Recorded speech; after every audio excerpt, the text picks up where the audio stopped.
Here's the story of a life hardly begun, but which already has charmed famous TV hosts. Boy, I can tell you're a fun guy. How about you raising $75,000? That's pretty cool, right? Yes. A renowned race car driver. When I met him, I was just blown away. A whole stadium full of sports fans.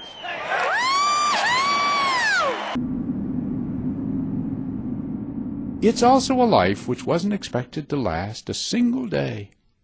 It was 2001 when it started. God knows how things turn out the way they do.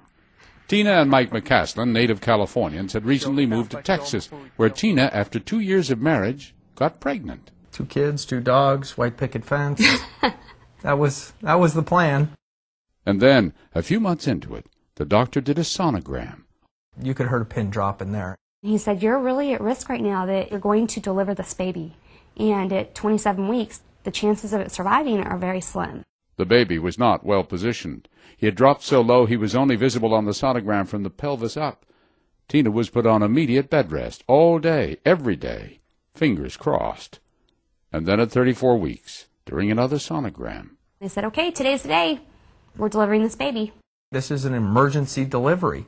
So I go in there, I'm excited, I'm going to be a dad, I'm nervous.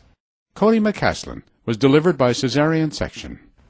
He was very small, which was to be expected. He was 6 weeks premature. The mood in the room, here I am, I was still excited, but the doctors not talking, the nurses not talking. I was behind a drape, so I thought everything was fine.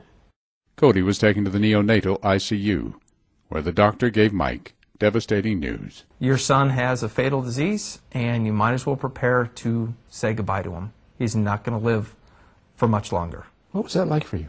I thought I was going to pass out. Here I was, my first day of being a dad, and it was basically the best day and the worst day of my life combined. Then you have to tell her. All I kept saying is, no, he's not going to die. He's just not going to die. Tina could only see her newborn baby briefly before they rushed him to another hospital for surgery. What conditions did he have? They couldn't put it into, well, he's got some of this syndrome and some of this. So they said, we're not going to give him a syndrome. We're not going to give him a name to this. We're just going to treat his symptoms at this point. He had serious medical problems, intestinal, heart, all requiring major surgeries, all when he was just days old. But, confounding the doctors, he lived. After 3 weeks, his parents took him home. Tina quit her job as a social worker to take care of him. You did a good job, Cody Bear. Tina's job became Cody. Cardiologist, pulmonologist, nephrologist, just about anything you can think of, we were going to see that specialist. Cody was back in the hospital at least once a month, usually more often than that, for the first year of his life. He survived more than a dozen more surgeries on his bowel, his spine, his hip, his back. Where's Dad? Hey, Dad. And Cody, he just bounced right back. His pain tolerance is incredible, and what he can deal with is just amazing. Up and down. Here was a cheerful, thriving baby, in spite of it all. Cody, what sounds does Snakey make? What about a cow, Cody? But there was one puzzle to this smiling little boy. His legs. Yeah, I'm watching Sesame Street. He sat like a frog. His legs were constantly turned in, so they couldn't straighten out. They're completely non-functioning. He had feeling in his legs, but nothing more. Clothes didn't fit him correctly. Shoes didn't fit him. His legs dragged behind him when he was trying to crawl. He could crawl on his arms, but the legs got in the way. Cody had only 4 toes on his right foot, and it was turned in.